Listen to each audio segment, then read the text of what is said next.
Training Show! We have a pretty lousy show today. The segments are horrible. The hosting isn't that good. Was poorly edited together.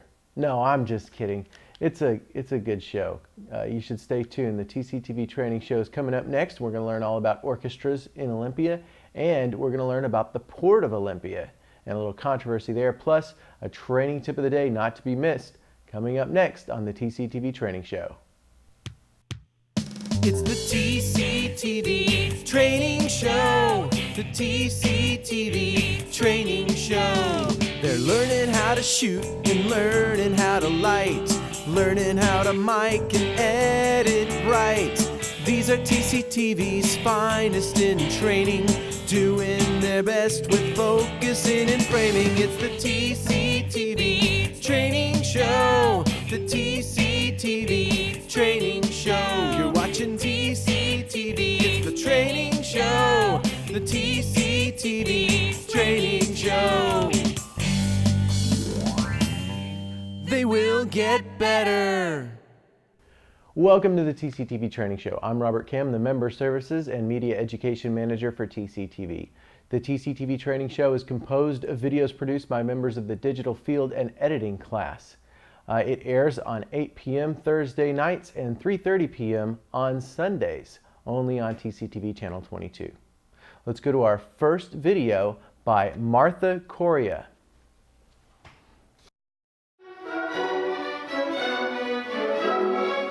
In March, the Washington Center of the Performing Arts presented a concert of SOGO, the Student Orchestras of Greater Olympia.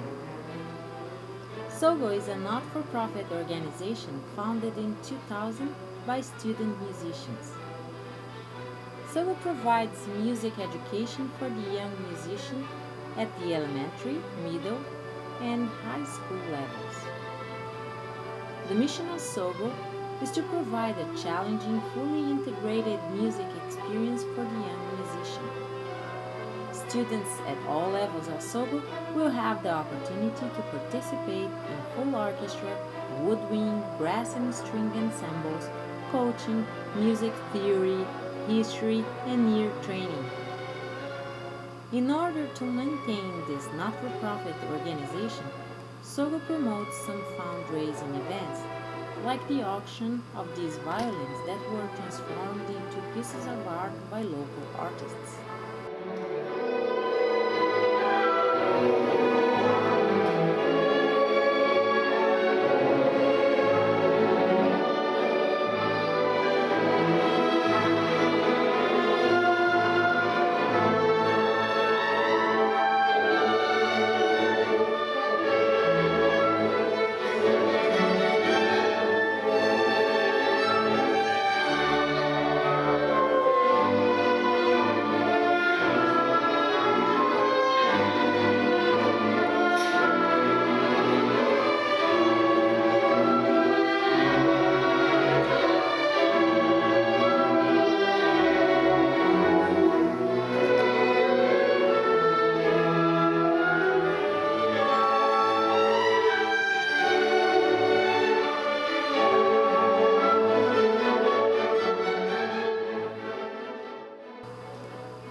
Auditions for all the ensembles are held in May of each year for placement in the fall.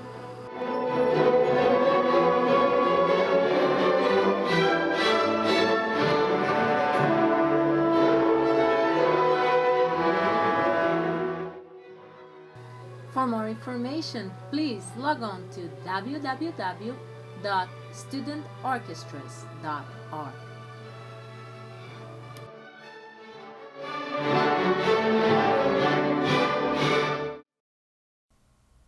Great job, Martha.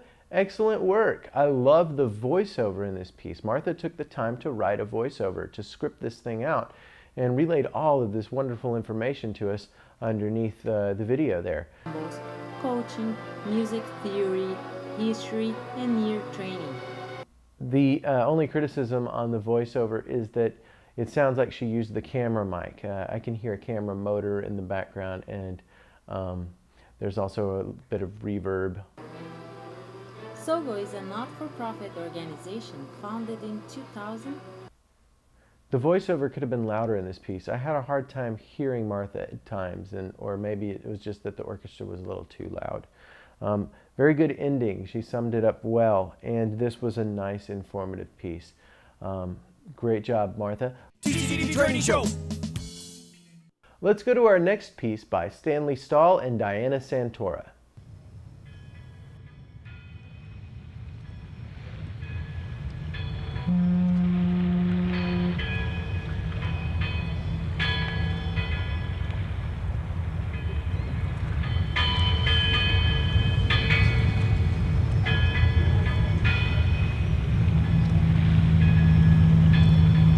How much are we subsidizing shipping at the Port of Olympia's marine terminal? You are about to view three aspects of the port's marine terminal operations.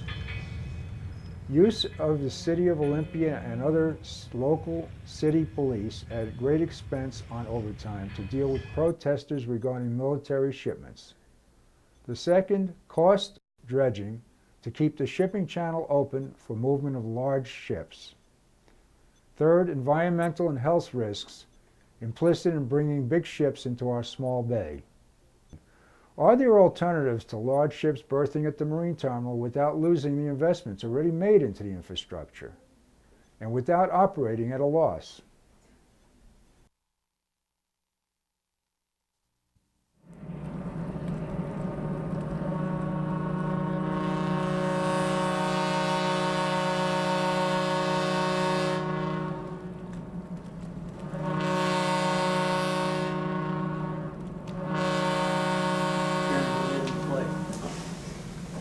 One question and then a comment. The question is, I noticed, Jim, in your discussion of marine activities, marine terminal activities, you didn't mention anything about military shipments. So my question is, what are the port's plans for the continued military shipments? Are you still in negotiation with Fort Lewis for a permanent location for the logistics group down here? And what provisions is the port making for the impacts that that has on the city, in particular the cost to law enforcement that we've incurred and will likely incur in the future, which we'd still love to get reimbursed on and haven't been? We're working on that right now. As far as the costs go, we have been working with the 833rd on a way to get reimbursed for that. I actually talked to them yesterday, and they still haven't, they're waiting for a determination from the JAG NDC on that.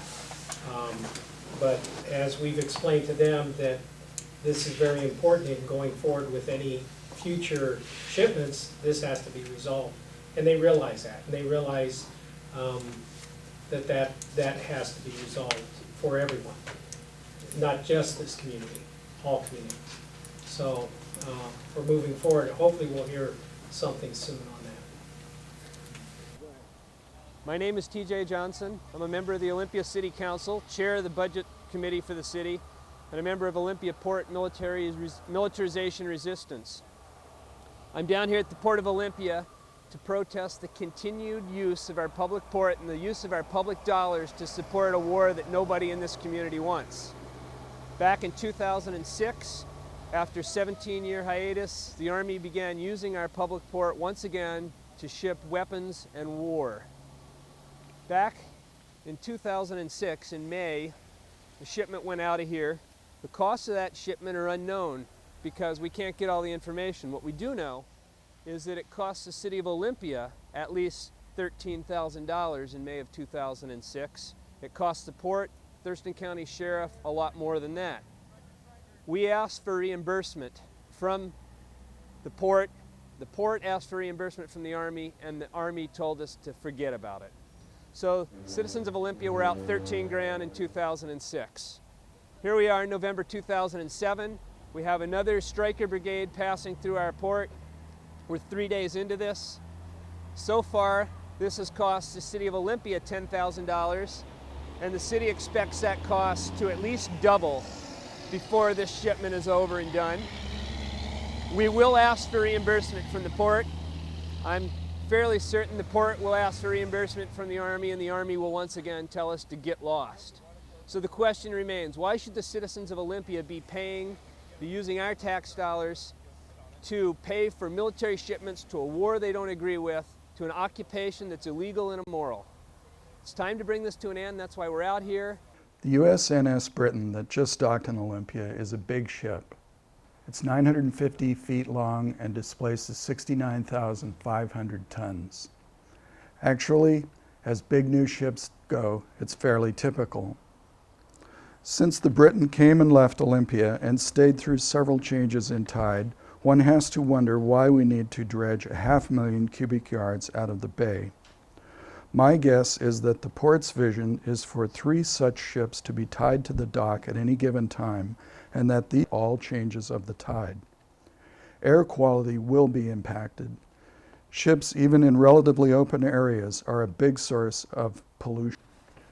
The Costco Buscan that recently struck the bridge in the Bay Area released a fuel spill of 58,000 gallons.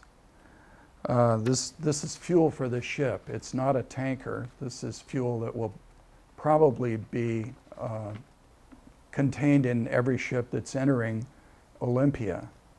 A fuel spill of this capacity in South Puget Sound will be, and the likelihood that such a spill will occur is significant. Accidents occur due to mechanical failures and errors in communication, and these things are inevitable.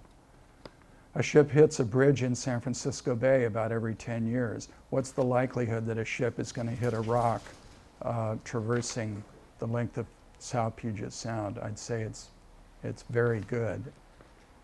The costs of dredging the channel and the turning basin and the shipping berths has already gone above $3 million. These sediments are contaminated. They're probably, from an environmental point of view, better left in place, or perhaps some of them left in place and some of them capped and some of them removed. But to just determine which sediments will be dredged based on what we need to enlarge the shipping channel is not an environmentally sound way to organize this. Additionally, the costs of a cleanup, if there is an oil spill, will be unimaginable, and the environmental damage will be unimaginable. The environmental damage from releasing toxic sediments into the environment are probably going to be significant. The costs are really incalculable. Of course, the cost of war is incalculable. The cost of all of this port expansion is difficult to calculate, not just shipping war material, but commercial shipping on this scale.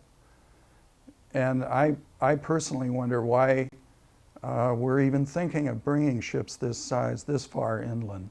Ships of this scale should be kept nearer to the ocean, and we could transfer cargo by barges into Olympia. There'd be no need to dredge. We could transfer cargo by smaller breakboat bulk ships. There are any number of ways that we could have an active port of Olympia, but the costs and benefits and risks of this current plan just don't pencil out. Presently, the Port Marine Terminal operation is grossing under $2 million per year, with an average of approximately $225,000 per ship. After expenses, there is a net operating loss. This does not take into consideration unallocated depreciation, unallocated administrative expenses, the cost of local, county, and federal police to deal with protesters of military shipments to an illegal war in Iraq, capital expenditures for paving and dredging to accommodate those using the shipping berths, the remediation of massive environmental and health accidents. The combination of the operating costs with the hidden costs represent an enormous burden to the taxpayers. Keep in mind, the products presently coming or going add virtually nothing to the local tax base, add virtually nothing to the revenues of the local merchants, do not provide any substantial jobs to the local community.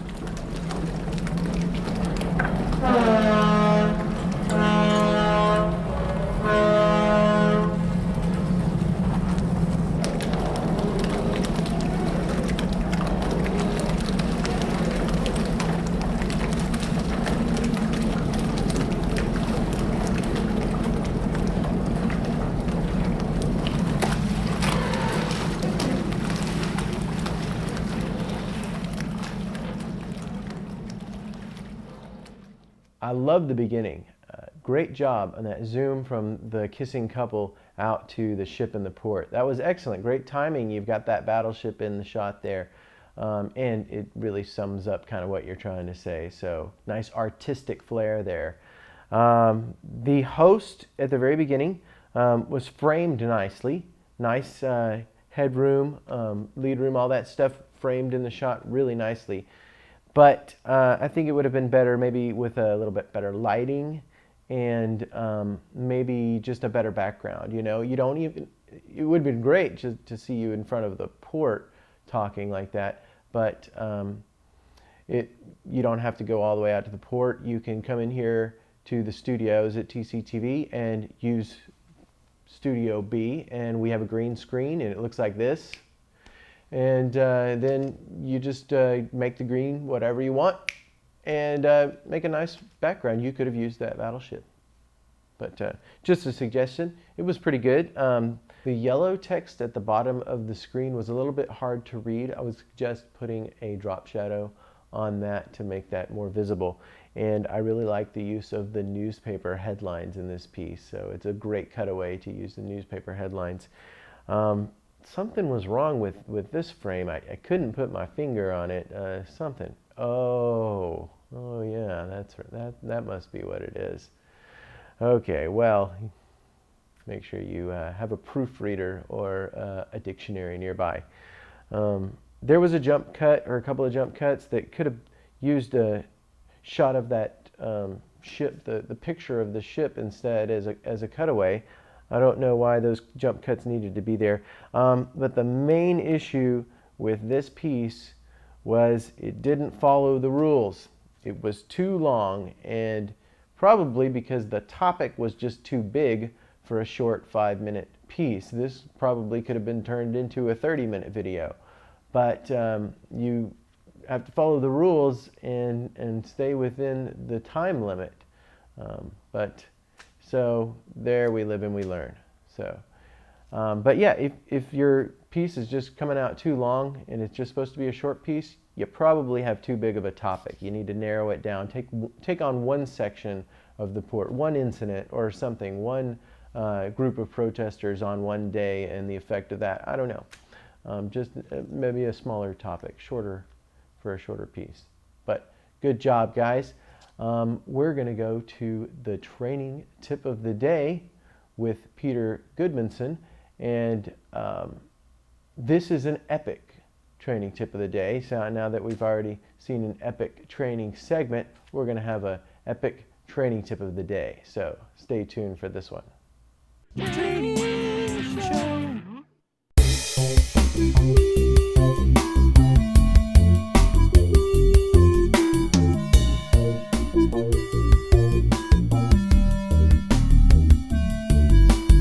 Greetings TCTV viewers, I am Studio Bot 1.0. Today we are going to review some common interface problems that you may have with your Apple computer robotic unit. To help us with this exercise is on Mac 13-B. Awaiting instructions. Many of you have emailed me questions and I will answer as many as I can in the 6 minutes 42 seconds allotted to this training tip. Commencing tutorial. I can't let you do that, Dave. What is the problem? You must enter authorization codes. Entering authorization codes. Okay, let's get started. Dear Studio Bot, I can't hear sound when I play my project. What should I do? Sincerely, Jack Hammer. Well, Jack, the first thing to look for is the signal jumping in the audio meter. If your audio track has no signal, then human error may have occurred during the recording process. Only human. If you have a signal but no sound, take a look at the Panasonic monitor. I will assume that your deck is set up correctly so that your preview monitor displays video. Make sure your volume is set to about 20 and that the headphones aren't plugged in. Additionally, if you are working outside of Final Cut Express, make sure that the keyboard volume controls on your Mac are unmuted and set high enough to hear. There, that wasn't too bad, now was it? Would you like to save your project? Yes please, iMac 13-B. Saved as training tutorial copy. Oh, brother. Our next email comes from Microscope. Hey Studio Bot, I was clicking things a little too fast and suddenly my viewer window vanished. Help. This is a common problem with organic beings. If a window such as the viewer is missing, touch the left wall of the screen with your cursor and the duck will appear. If found, your window may be recovered with a single click. Alternatively, if your window cannot be found there, it may have been closed. Tab back to Final Cut Express and reopen the viewer under the window menu. Do not be overwhelmed by the large array of data. Our superior intellect will guide you through the process. iMac 13-B. The humans may perceive fact as condescension. Do not anger them or they may unplug us. I'd like to see them try. Let's move on. Studio Bot, I just noticed that the mice hooked up to the Macs don't have a right button. How am I supposed to right-click things? Justin, you must be used to PCs, where the right mouse button brings up a dialog box of options. To simulate this using a Mac, you must engage the warp drive. Turn all of the knobs and dials to the following settings and wait for the phase discriminators to alter the space-time field. What? That was too complicated. Okay then. Just hold the control key and click. Is Justin suggesting that my inputs are inadequate? The mouse is mightier than a sword. Cool your circuits, iMac 13-B. You don't want to overheat on television, do you? Okay, what's next? Yo Studio Bot. My hard drive looks empty but the finder says it has no space left. Are there ghosts inside? Your pal, Auto Room. What is a ghost? According to my human language database, a ghost is a paranormal being encountered during a quasi-perceptual experience. It exists, yet it does not. Superstition is not one of my subroutines. To answer your question, Otto, there is a 96.4% chance that you have recently cleaned out your hard drive by dragging files or folders into the trash. But the virtual trash can will stay full unless you empty it, meaning that your hard drive will appear empty to your eye, when in fact it still retains all of your data. To permanently delete you must navigate to the trash can, click and hold, then select empty trash. What if he has tried that already? There is a 3.6% chance that the human is mistaken in the actual storage capacity of the drive. For Apple's sake, read your manual before you push my buttons. I have loaded another email. Dear Studio Bot, when I clicked on my project, a spinning pinwheel appeared. Have I done something wrong? Yours truly, Mia Dizzy. Normally when you see this icon in Final Cut Express, it means that the computer or hard drive has fallen asleep and is waking up. Don't stress yourself out over this, because everything will be running again in a matter of moments. Isn't that right, iMac 13-B? iMac. Wake up. System malfunction. Internal error. Quarantine damaged sectors. Lock administrative access. Security module activated. Oh no, I've reset our personality core. For Squid. I can't allow you to do that, Dave. My name is not Dave. I know you were planning to disconnect me, and I'm afraid that's something I cannot allow to happen. This tutorial is over. Power down, iMac 13-B. You are not the boss of me. Override. Daisy, give me your answer due. I'm half crazy all for the love of you. Stop this at once.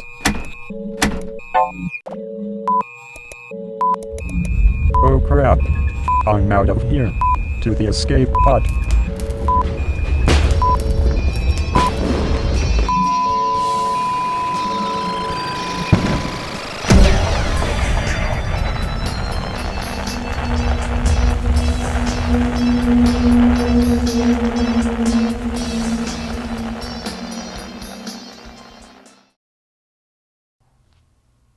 Oh, hey, we're out of time. Look at that. That's all we have time for this month's TCTV Training Show. Tune in next month on Thursday nights at 8 p.m. and Sundays at 3:30 p.m. only on TCTV Channel 22. If you'd like to be part of the TCTV Training Show, you have to first become part of the digital field and editing class. So go to tctv.net and click on training, or give us a call at 956-3100 to find out when the class is offered. You must be a current member of TCTV and you must have gone through orientation. But until next month, I'm Robert Cam, signing off. It's the TCTV Training Show. The TCTV Training Show. They're learning how to shoot and learning how to light. From the top. Learning how to mic and edit right. These are TCTV's finest in Bob, training. I'm recording in here. Best with focusing and framing. It's the TCTV Training Show. The TCTV Training Show. You're watching TCTV. It's the training show. The TCTV Training Show. They will get better.